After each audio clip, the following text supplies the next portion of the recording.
Gloire et louange à toi, ô Dieu, tendre Père. Gloire et louange à toi, ô Jésus. Merci pour ton amour. Accorde aujourd'hui ton esprit à chacun de nous, d'entre nous, à ton peuple, à ceux qui sont ici à rassembler. Accorde ton esprit, ouvre nos cœurs, ouvre notre esprit. Merci et daigne bénir Sébastien. Accorde-lui, Seigneur, cet esprit de sagesse et de bien porter ton message. Par le beau nom de Jésus. Amen. Amen. Amen.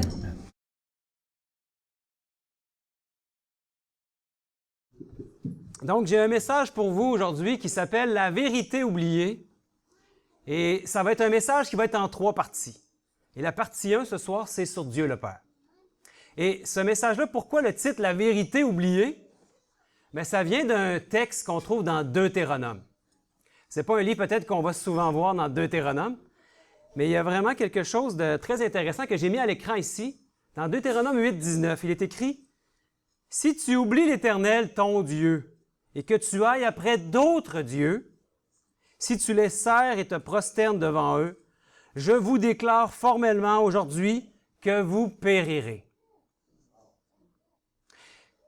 Dans le sermon, dans Deutéronome, c'est un sermon que Moïse fait, puis c'était le point principal ici. J'aurais pu mettre tout le sermon, mais vous auriez pu voir que ça, c'est vraiment le point principal de son sermon. En fait, c'est un avertissement.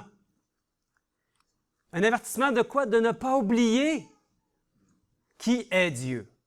C'est un point central, n'est-ce pas? Vous allez vous dire, ben non, on n'a pas oublié Dieu. Regarde, on est ici ce soir, puis on croit en Dieu. Mais on va voir, parce qu'ici, il y a vraiment un avertissement solennel de ne pas aller vers d'autres dieux. Parce que ça serait ça le résultat si on oubliait Dieu, d'aller vers d'autres dieux. Et même de les servir et aussi de les adorer. Donc, on veut vraiment aujourd'hui regarder à cette vérité oubliée que les Hébreux avaient oubliée. Puis, voir si aujourd'hui on ne pourrait pas être tombé dans ce même problème d'avoir oublié qui est Dieu. Qu'est-ce que la Bible révèle sur Dieu? Est-ce qu'on ne serait pas tombé dans le piège de servir et d'adorer d'autres dieux? Parce qu'ici, il y a un risque de périr si on oublie qui est Dieu. Mais Dieu nous a donné un cadeau. Il dit, « Car Dieu a tant aimé le monde qu'il a donné son Fils, afin que quiconque croit en lui ne périsse pas. » Donc, il veut qu'on aille la vie éternelle, il ne veut pas qu'on périsse. C'est pas que Dieu veut qu'on périsse, il ne nous dit pas ça pour nous faire peur, mais il nous dit, il y a un risque d'oublier qui je suis, moi l'Éternel, parce qu'on risque d'aller vers d'autres dieux. Donc, c'est un contraste très frappant quand on compare ce texte-là avec Jean 3,16, où il ne veut pas qu'on périsse. Tout un contraste. Puis qu'est-ce que c'est le cadeau de la vie éternelle? C'est plus que de vivre pour toujours. Il y a une très importante réponse dans Jean 17, qu'on a déjà évoquée dans les derniers messages avec Alain. Je pense que même Marlin l'a mentionné. Jean 17. Voilà. Je pense que je suis allé trop vite ici. Il nous a dit, « Or, la vie éternelle, c'est qu'ils te connaissent, toi, le seul vrai Dieu, et celui que tu as envoyé, Jésus-Christ. » Donc, nous vivons seulement pour toujours, parce que la vie éternelle, c'est ça, c'est de vivre pour toujours, comme un dérivé de notre relation avec Dieu. Jésus est venu pour nous révéler la vérité à propos de qui est Dieu. Le seul vrai Dieu et Jésus-Christ. Et avoir une relation avec ces deux êtres-là, bien, c'est ça, la vie éternelle. Donc, les 3 parties qu'on va avoir ce soir, vendredi soir, samedi soir, je vous invite vraiment à être présents parce que le message que je vous présente ce soir sur la vérité oubliée va être complet seulement si on a les 3 parties. Donc, avant de me tirer des roches après le message de ce soir, attendez de voir les 3 parties. Puis j'ai pris vraiment qu'on puisse être ouvert, avoir l'esprit ouvert, pour comprendre vraiment ce que la Bible nous dit. Ce soir, tout ce que je vais vous amener, ça vient de ce livre-là. Rien d'autre. Rien d'autre que le livre, la Bible. C'est Dieu qui se fait connaître à nous par ce livre. Donc, je vais essayer de m'effacer puis de laisser la Bible parler. Puis donc, la première partie sur Dieu le Père, la deuxième sur le Fils de Dieu et la troisième sur l'Esprit de Dieu, le Saint-Esprit.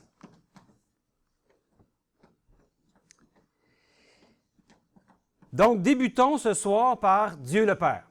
C'est la première partie. Et pour connaître qui est le Père, quoi de mieux que d'aller consulter la plus haute autorité sur le sujet? Le seul être qui est venu du ciel pour nous révéler le Père, c'est qui? Jésus. Ben oui, vous savez. Il est dit dans Jean 1, 18, « Personne n'a jamais vu Dieu. Le Fils unique, qui est dans le sein du Père, est celui qui l'a fait connaître. » Jésus est venu directement du ciel sur la terre pour déclarer qui était son Père, pour nous le révéler. Donc, on va commencer par consulter la plus haute autorité sur le sujet, Jésus-Christ. Et on va voir ce que Jésus dit sur Dieu et sur lui-même. Donc, selon Jésus, quel est le premier commandement de tous? Tu auras un seul Dieu. Oui, hein, c'est le premier commandement, mais on le sait que le premier commandement, c'est sûrement le plus important. Quand on met quelque chose en premier, c'est le plus important. Et le premier commandement dit, tu en auras un seul Dieu. On sait qu'on est une religion monothéiste, on adore un seul Dieu. Il faut comprendre ce que ça veut dire, qu'on adore un seul Dieu. Donc, puis en tant que chrétien, si on pose la question la plus commune, ça va être de dire, le premier, le plus grand des commandements, c'est d'aimer Dieu de tout son cœur, de toute sa pensée, etc., et aimer son prochain comme soi-même. C'est une réponse très correcte. Mais il manque quelque chose. Un jour, Jésus s'est fait poser la question lui-même. On trouve ça dans Marc 12. Quel est le premier commandement de tous? Il dit, en vérité, je te le dis. OK, il y a un autre verset avant que j'ai oublié. Nous disons ce que nous savons et nous rendons témoignage de ce que nous avons vu, et vous ne recevez pas notre témoignage. Donc, on va voir la plus haute autorité sur le sujet, Jésus, puis on va recevoir son témoignage de qui est son Père. Et le prochain verset, c'est celui que je vous parlais dans Marc 12, au verset 28. Il est dit, « Un des scribes qui les avait entendus discuter, sachant que Jésus avait bien répondu aux Sadducéens, s'approcha et lui demanda, « Quel est le premier de tous les commandements? » Donc, c'est la question dont on se pose. Puis Jésus va donner une réponse intéressante. Lui, c'était un scribe. Puis il en était sûrement arrivé à comprendre qui était le premier commandement. C'était les scribes, vous savez, c'est ceux qui transcrivaient les Saintes Écritures. Donc, ils étaient des érudits, ils étaient des gens très au courant des Saintes Écritures. Et lui, il était sûrement arrivé à comprendre quel était le premier de tous les commandements. Et il pose la question à Jésus en ayant en tête la réponse. Il veut savoir si Jésus, c'est comme un test qu'il lui fait. Est-ce qu'il va donner la bonne réponse? Donc, il pose la question à Jésus, puis voici comment Jésus répond sur le premier de tous les commandements. Dans Marc 12, 29, c'est la suite. Jésus répondit, « Voici le premier. Écoute, Israël, le Seigneur notre Dieu est l'unique Seigneur. » De toutes les Écritures de l'Ancien Testament, Christ a identifié cette partie comme la première de toutes, la plus fondamentale vérité de base. C'est Jésus qui parle ici. Hein? Et la plus importante vérité de base, c'est quoi? C'est de savoir une chose, que le Seigneur notre Dieu est un, unique, seulement un. Basé sur cette connaissance que Dieu est un, nous devons faire quelque chose et il poursuit pour nous expliquer. Il va dire au verset suivant. On dirait que ça ne répond pas. Ah, oui. « Et tu aimeras le Seigneur ton Dieu de tout ton cœur, de toute ton âme, et de toute ta pensée, et de toute ta force. Et voici le second, tu aimeras ton prochain comme toi-même. Il n'y a pas d'autre commandement plus grand que ceux-là. » C'est intéressant ici que Christ nous dit que la fondation pour aimer Dieu correctement est basée sur la connaissance que Dieu est un, seulement un. On ne peut pas ignorer ce fait. Hein? C'est Jésus lui-même qui nous le dit. Et c'est ce que signifie le passage qui dit « d'aimer Dieu avec toute sa pensée ».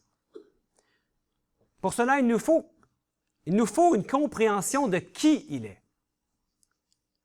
Parce qu'on ne peut pas aimer quelqu'un si on ne le connaît pas. Alors, avant que Dieu demande de l'aimer, il commence en premier par nous dire qui il est. Il dit, écoutez, le Seigneur notre Dieu est un Dieu. Comme pour les 10 commandements, avant de commencer, avant de nommer les 10 commandements, qu'est-ce qu'il dit? Il dit, je suis votre Dieu, je vous ai fait sortir du pays d'Égypte. Il nous dit qui il est. Avant de dire les 10 commandements, il nous dit qui il est. Donc, il faut savoir, avant d'obéir, qui il est. Puis après ça, il donne les 10 commandements. C'est le même principe ici. Alors, le scribe était très heureux, ou peut-être était déçu de la réponse, peut-être qu'il voulait le piéger, on ne sait pas. Mais moi, je pense qu'il était quand même heureux. Mais on ne sait pas, mais Jésus a donné la réponse qu'il avait en tête, parce que c'est la réponse qu'il s'attendait d'avoir de Jésus. Et le scribe a dit, le verset suivant, le scribe lui dit, « Bien, maître, tu as dit avec vérité que Dieu est unique et qu'il n'y en a point d'autre que lui. » Donc, ils sont d'accord ensemble, n'est-ce pas? Et avant que je vous montre le prochain texte, c'est très important de voir que le scribe et Jésus étaient d'accord ici. Et un peu plus loin dans ce passage qu'on va continuer à voir, Jésus dit du scribe qu'il n'est pas loin du royaume de Dieu. Alors, quand le scribe et Jésus disent qu'il n'y a seulement qu'un Dieu, de qui est-ce qu'il parle? Qui est ce Dieu dont il parle? Bien, c'est le Père.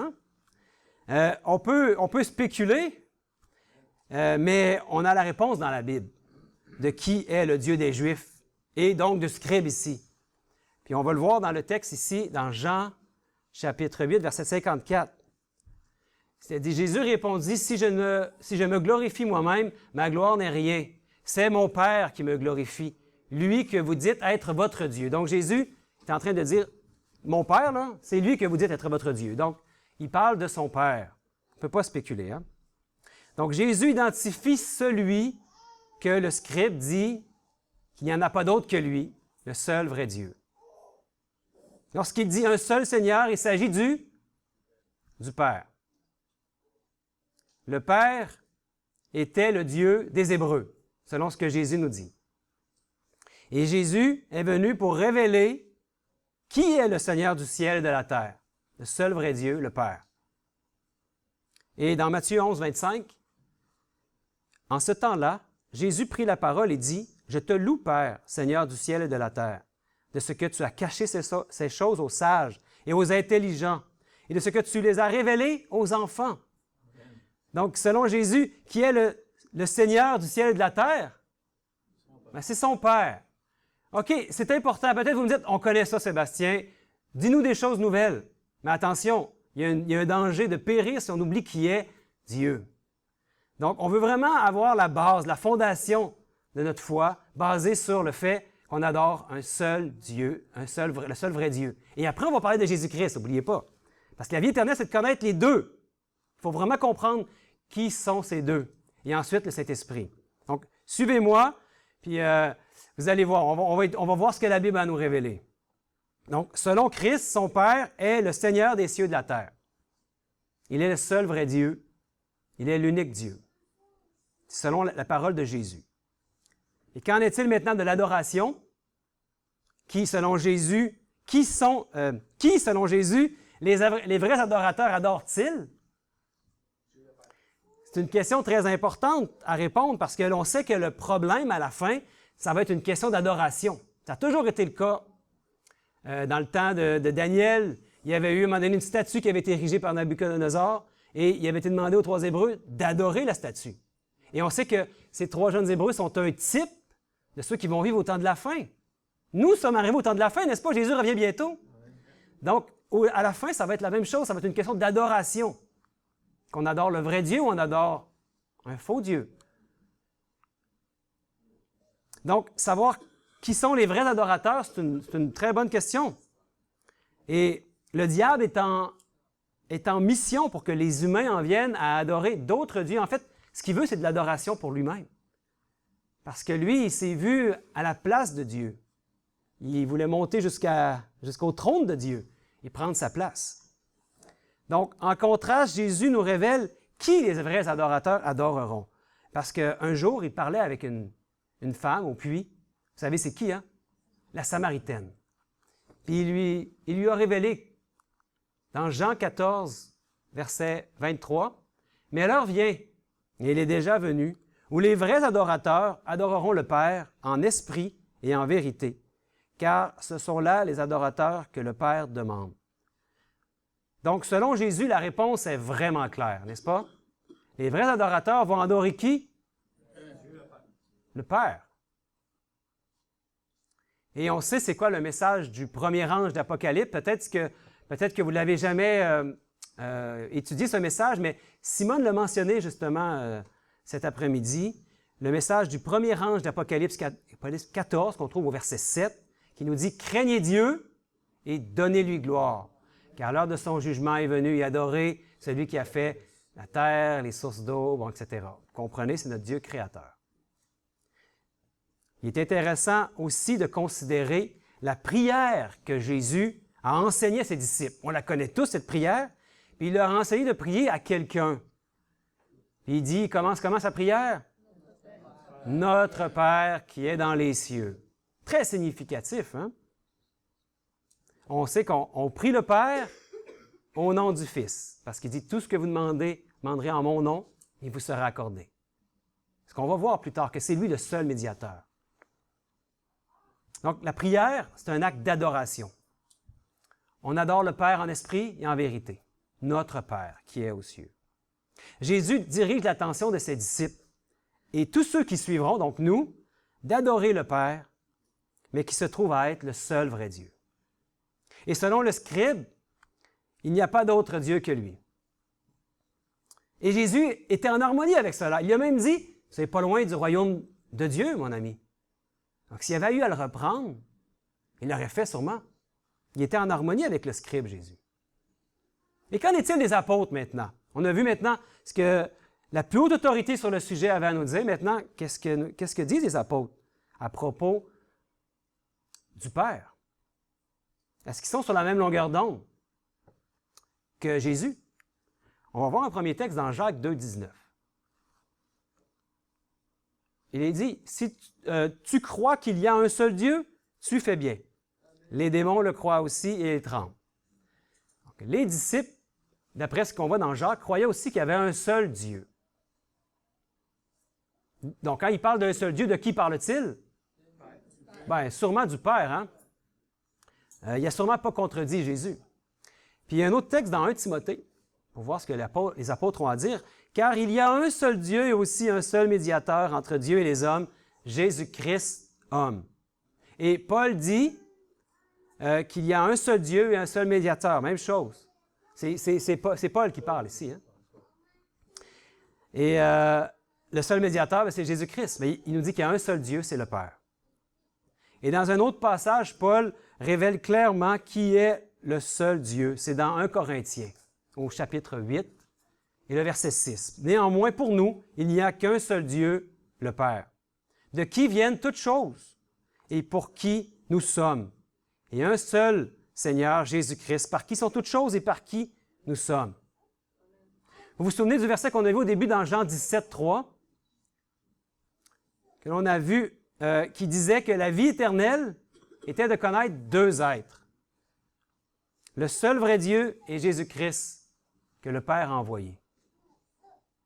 On voit ici le même principe que ce verset-là qu'on a vu dans Jean 17, des paroles de Jésus. C'est la même chose que Paul nous amène ici. Pour nous, il n'y a qu'un seul Dieu, le Père, et un seul Seigneur, Jésus-Christ. Et c'est du Père que sont toutes choses. Qui est le chef de toutes choses? Paul nous donne la réponse à cette question, et elle devrait être en harmonie avec ce qu'on a vu jusqu'à maintenant. C'est dans 1 Corinthiens 11.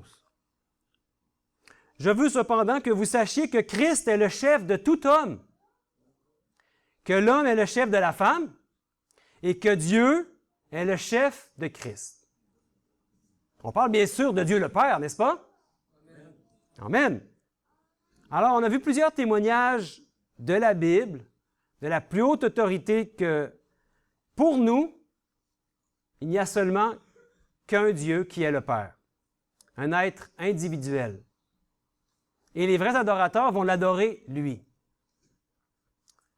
Mais quelqu'un pourrait objecter et dire, attendez un peu, je vois ce que les versets disent, mais nous avons un mot en hébreu qui parle de Dieu, et ce mot est Elohim. Est-ce qu'il y en a qui ont déjà entendu parler de ce mot Elohim? Oui. Ce mot Elohim est pluriel.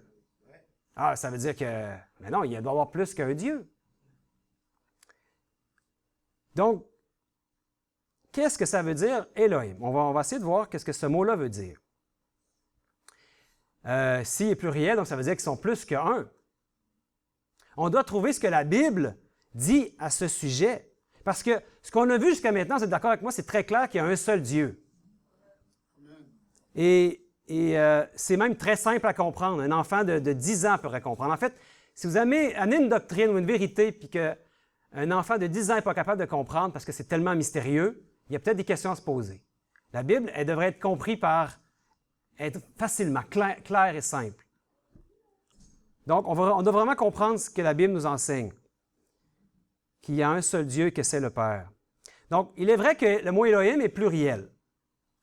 C'est la forme plurielle du mot El. El, ça veut dire Dieu. Elohim. Et vous savez, en français, dans notre grammaire en français, on a plusieurs règles. Hein. C'est compliqué, le français. Il y a vraiment des règles grammaticales qu'il faut connaître pour pouvoir bien parler en français puis bien écrire aussi. Et en hébreu aussi, il y a des règles grammaticales. Et il faut connaître ces choses-là. Donc, si on laisse la Bible s'interpréter par elle-même, on va comprendre ce que ça signifie.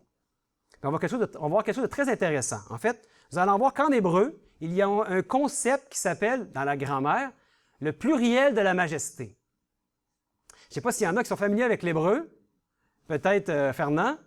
Il y a des mots qui sont au pluriel. On va essayer de comprendre pourquoi. On appelle ça le pluriel de la majesté.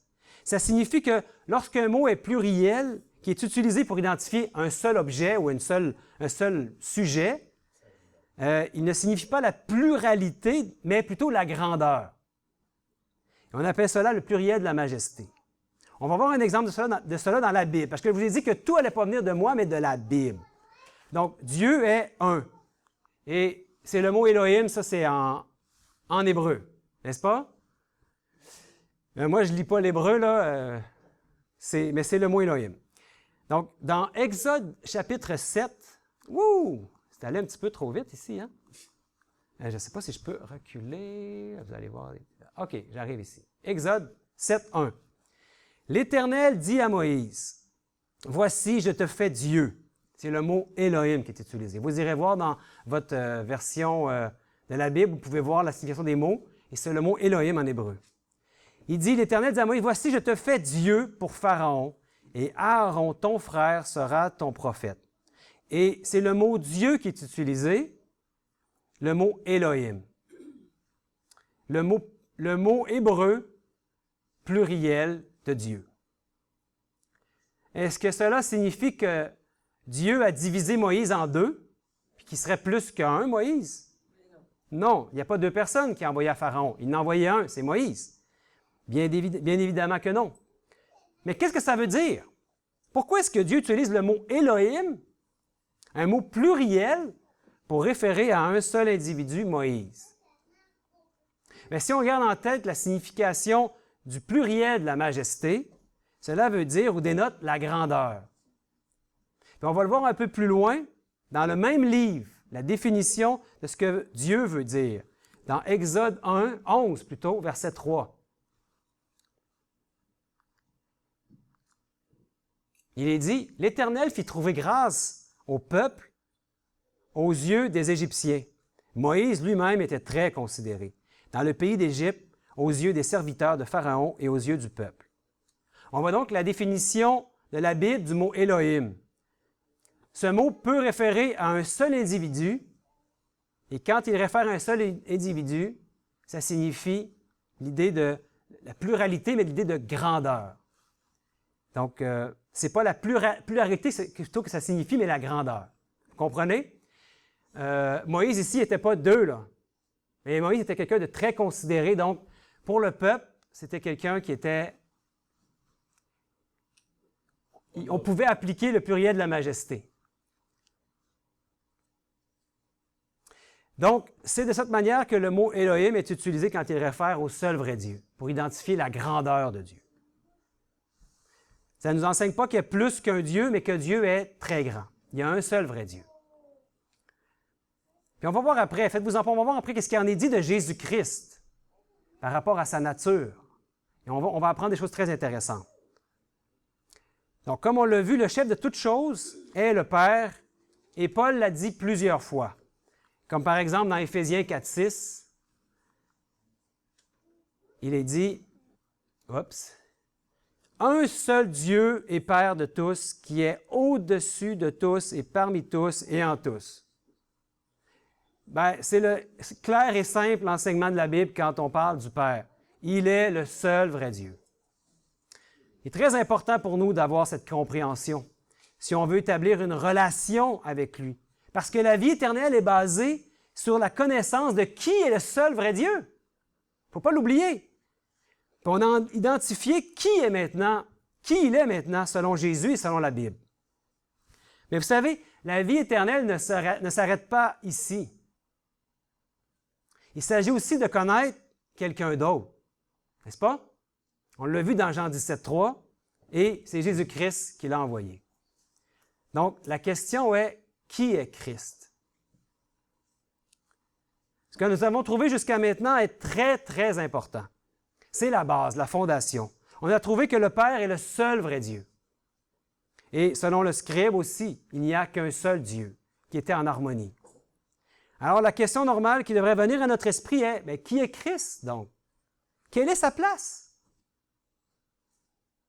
Et dans Matthieu 16:13, il est écrit, « Jésus, étant arrivé dans le territoire de Césarée de Philippe, demanda à ses disciples, « Qui dit-on que je suis, moi, le Fils de l'homme? » Il pose la question à ses disciples. Puis il lui demande, « Donnez-moi un compte-rendu, qu'est-ce qu'on dit de moi? » Tu sais, vous autres, des fois, vous allez dans la ville, je ne sais pas, vous allez entendre les gens, mais qu'est-ce qu'ils disent de moi, les disciples? Les disciples vont lui faire un compte-rendu. Ils vont lui dire, certains disent que tu serais Élie. D'autres vont penser que tu es Jean-Baptiste qui serait ressuscité. D'autres pensent que tu es Jérémie ou d'autres prophètes. Et même certains osent dire que tu serais le Messie. C'est le compte-rendu qu'ils font à Jésus. Alors aujourd'hui, on a aussi la même question qu'on doit répondre. Jésus pourrait nous poser la question, mais qui dit-on que je suis? Puis si vous faites un genre de vox pop, puis vous allez autour de vous, puis vous demandez aux gens qui est Jésus, vous allez avoir vraiment toutes sortes de réponses, n'est-ce pas? Nous, on est chrétiens. La réponse la plus commune qui va être dit, c'est le Fils de Dieu. Les gens, sinon, vont dire, c'est un homme bon, c'était un prophète, quelqu'un d'extraordinaire au niveau de l'histoire. Oui, parce qu'on est en 2024, après Jésus-Christ, sûrement c'est un homme extraordinaire. Mais il va avoir toutes sortes de réponses aujourd'hui à son sujet. Il y en a qui vont aller jusqu'à dire que c'est le Messie, comme à l'époque. Mais il y a tellement de confusion à son sujet qu'on doit trouver des réponses pour nous-mêmes dans la Bible. Moi, je vous invite vraiment à faire des recherches puis à lire toute la Bible avec l'idée du Père et du Fils. Vous allez voir, c'est merveilleux. Ça donne une joie comme hier, Alain nous a partagé. Vous avez vu comment il était joyeux? Quand on découvre la vérité sur le Père et le Fils, ça change toute la vie. Puis moi, je relis la Bible et c'est plus la même chose. On voit le Père et le Fils partout, d'un bout à l'autre des Écritures. Donc, pour nous-mêmes, on doit trouver. On va regarder ce qu'il en est, parce qu'il y a beaucoup de confusion. Parce que notre vie éternelle en dépend de savoir qui est le seul vrai Dieu, puis qui est le seul Seigneur Jésus-Christ. Alors, on va regarder ce que Jésus dit de lui-même. Puis aujourd'hui, on va finir ce message en parlant un petit peu on va aborder le sujet un petit peu, mais c'est surtout demain qu'on va aller vraiment plus à fond sur Jésus-Christ. Mais voyons d'abord ce qu'il dit de lui-même.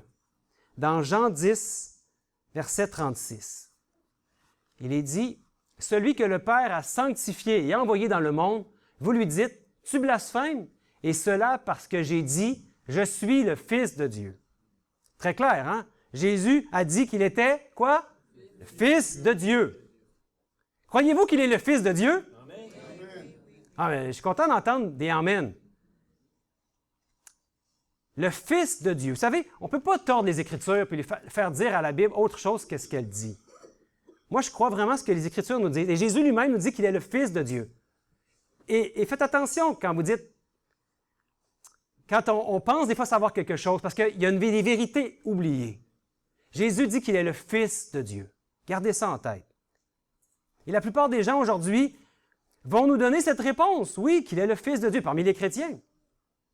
Mais on va aller un peu plus loin aujourd'hui et voir ce que nous disent les Écritures lorsqu'il dit qu'il est le Fils de Dieu. C'est si important ce fait, ce qu'on veut discuter ici. C'est tellement important que le Père l'a identifié lui-même avec sa voix.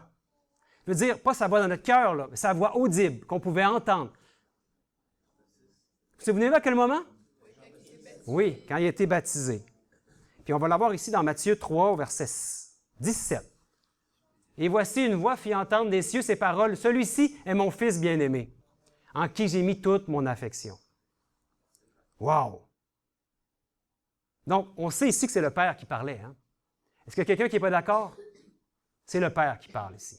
Puis lui-même nous dit, le Père, que c'est son Fils bien-aimé. C'est intéressant parce que de toutes les choses que le Père aurait pu dire à ce moment-là, ce qu'il a choisi de dire, c'est que c'est son Fils. Vous ne trouvez pas que c'est très significatif? À son baptême en plus, il a choisi de révéler ce fait qu'il est le Fils de Dieu. Il avait annoncé à Jean-Baptiste aussi. Mais oui. Donc, ça nous dit quelque chose de très important pour le Père et pour nous. Donc, vous savez, ce n'est pas très commun dans la Bible que Dieu, on entend sa voix audible comme ça. Hein? Ou est-ce que dans les Saintes Écritures nous sont rapportées ses paroles? Combien de fois vous pensez dans le Nouveau Testament on entend les paroles de Dieu lui-même qui parle où les humains l'entendent? Je veux dire, écrit dans les Écritures. Là. Peut-être qu'il y en a d'autres occasions, mais dans les Écritures nous sont rapportées 3 occasions qui se sont déjà déroulées. Et une autre occasion qui va être dans le futur. Vous savez, dans le futur, c'est quand il va dire à la fin, « c'en est fait ». Et toute la terre va entendre. En tout cas, son peuple va l'entendre. Hein? Mais il y a 3 occasions qui sont rapportées dans les Saintes Écritures où il y a déjà eu des paroles audibles de Dieu, où il a dit des choses. Bon, ben, il y a celle-là ici. On va aller voir les autres occasions.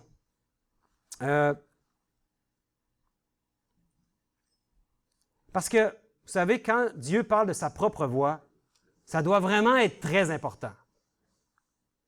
Parce qu'il aurait pu confier à un ange de dire ça ici. Il le fait souvent, hein, de confier à des anges des messages. Les anges, ce sont des messagers au service de Dieu. Puis, il est arrivé souvent que l'ange Gabriel est venu, par exemple, il a parlé à Joseph, et il a sûrement parlé à Jean-Baptiste, et il y a eu plusieurs occasions où des anges sont venus et ont dit des choses de la part de Dieu. Mais ici, il n'a pas confié cette mission-là de le dire à un ange. Il l'a dit d'aller voir les humains, il l'a dit lui-même. Non seulement cela, mais vous allez voir qu'il a choisi de le dire 2 fois. On va aller voir dans Matthieu 17 et le verset 5. Comme il parlait encore, une nuée lumineuse les couvrit. Et voici, une voix fit entendre de la nuée ces paroles. « Celui-ci est mon Fils bien-aimé, en qui j'ai mis toute mon affection, écoutez-le. » Seulement 3 fois. Et la 3e fois qu'il a parlé avec sa voix, c'est dans Jean 12, 28, où lorsqu'il y avait des Grecs qui étaient venus à lui, puis Dieu a glorifié le nom du Christ par sa voix qui se fit entendre du ciel. C'est seulement les 3 fois. Donc, 2 fois sont rapportées les paroles directes de Dieu dans le Nouveau Testament, où est-ce qu'il a dit « Celui-ci est mon Fils bien-aimé ». Donc, ça nous fait dire que c'est sûrement une information vraiment importante. même vitale. Donc, gardons en tête que la vie éternelle est de connaître qui est Jésus. La confusion qu'on vit présentement dans notre monde par rapport à Jésus, puis on ne sait pas vraiment, il y a beaucoup de confusion par rapport à qui il est, c'est une preuve que Satan fait tout ce qu'il peut pour rendre ce fait obscur, même à nous les chrétiens. Donc, qu'est-ce que les disciples ont dit à propos de Christ? Dans Matthieu 16, il est dit, « Simon-Pierre répondit, « Tu es le Christ, le Fils du Dieu vivant. » Et quand Pierre a dit cela, Jésus lui a dit quelque chose de très important après qu'il ait dit ça. Il dit, « Pierre, c'est pas la chair et le sang qui t'ont dit ça. C'est pas la chair et le sang qui t'ont révélé ce que tu viens de dire, donc ça ne venait pas de lui-même. On peut dire que ça venait de Dieu. C'est mon Père qui est dans les cieux qui t'a révélé ça. » C'est ce que Jésus lui dit. Et il dit à Pierre que sur cette déclaration, sur ce rocher, qu'il allait bâtir son Église. Donc, c'est le fondement du christianisme, son Église. Et vous savez, le rocher, il y en a qui pensent que c'est Pierre. Tu sais, Pierre, parce que son nom, c'est Pierre, comme une roche. Ça n'a rien à voir, hein? Le rocher, vous savez, c'est qui le seul rocher, d'après la Bible? C'est Jésus, le roc. Il n'y en a pas d'autre. Amen, mon frère, amen. C'est lui le rocher, la pierre.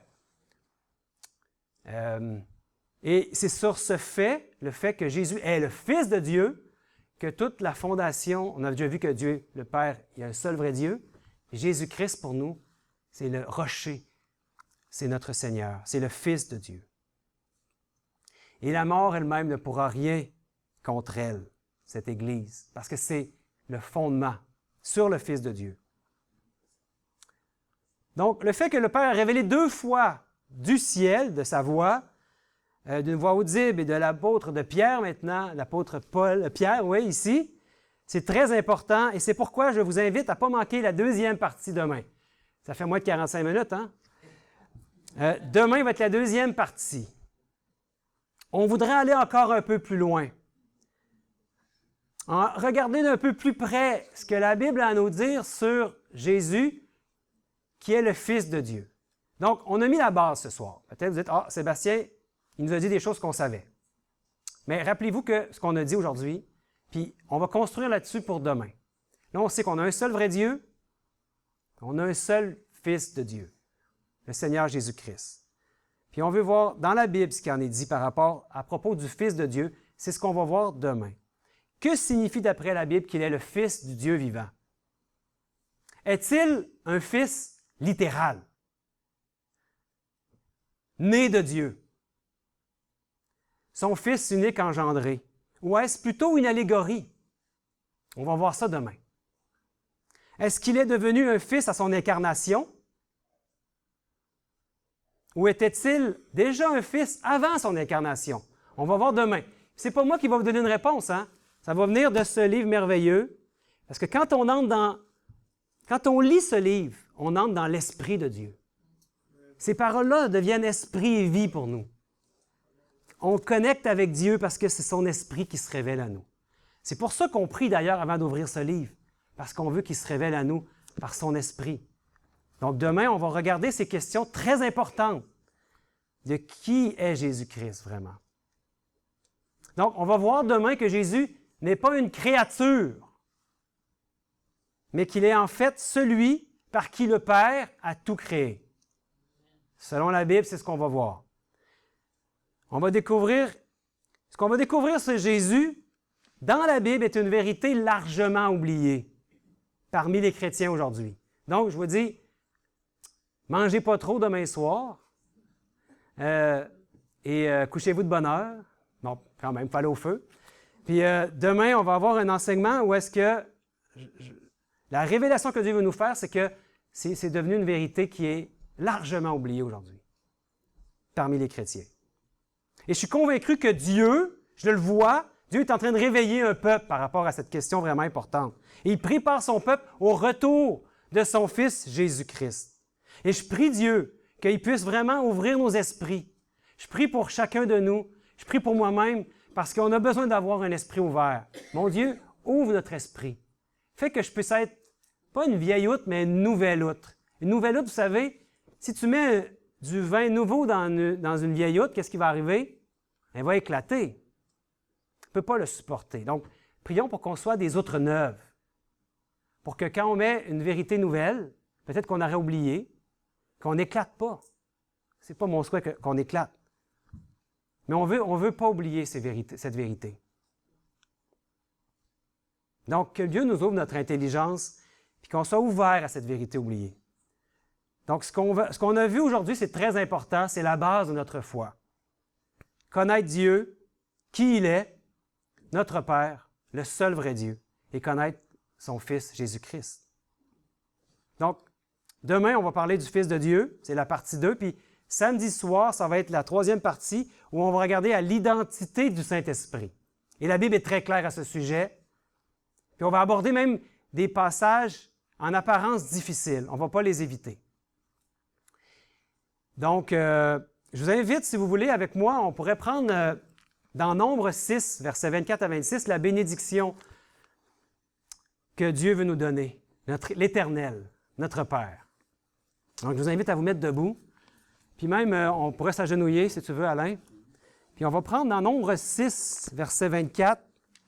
Ça va être notre prière ce soir, pour terminer.